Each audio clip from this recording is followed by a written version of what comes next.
mga butcher.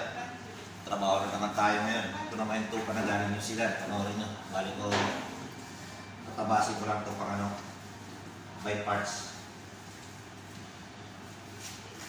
Yan, balik na ako shoulder mga butcher. Kaya basic lang dito mga butcher.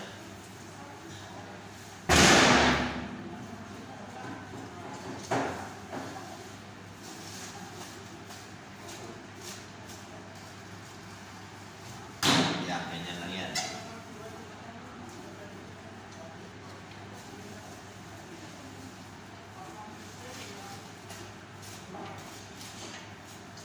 Ganyan lang yung pang-isa mga butcher. Pag masanay ka,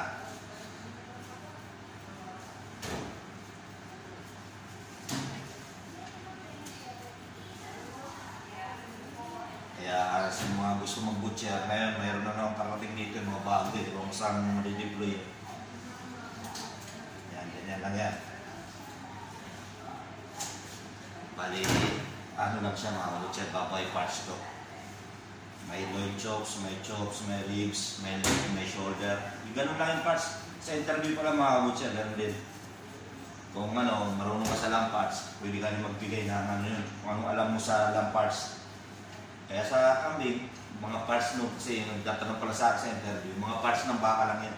Kung medyo may alam ka rin sa tupa, kung ganito for example tupa, yan, may interview rin sa yan mga butcher. Tingnan nyo ito, hiwain ko ito mga butcher.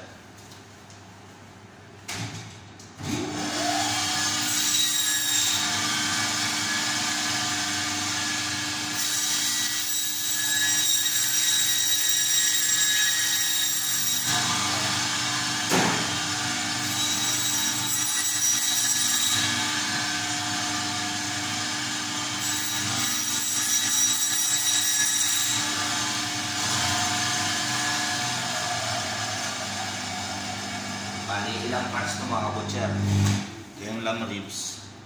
Ito nyo. Ito yung lamb chops nya. Ito yung lamb neck. Yan, bali yan ang parts. Ito naman mga butcher, bali ano ito. Ito yung gitna niya, magiging lamb loin chops ito, tsaka leg. Yan, iwain ko lang.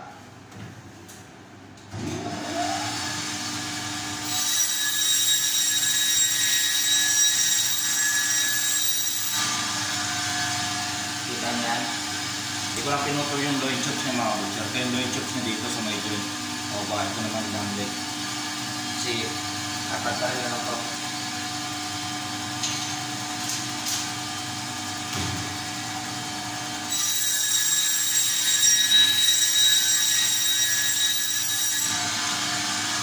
Yan, kaya ingat lang tayo sa paglalagari.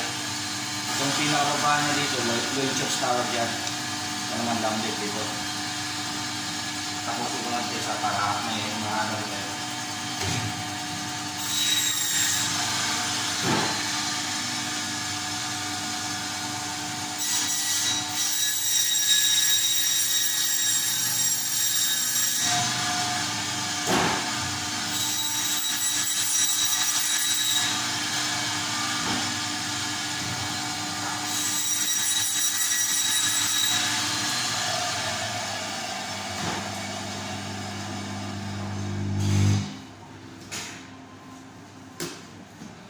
Tansyahan lang yung sukat-sukat niya mga butcher.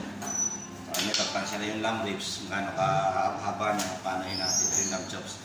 Kaya, yan, nandito naman tayo mga butcher. Okay? God bless.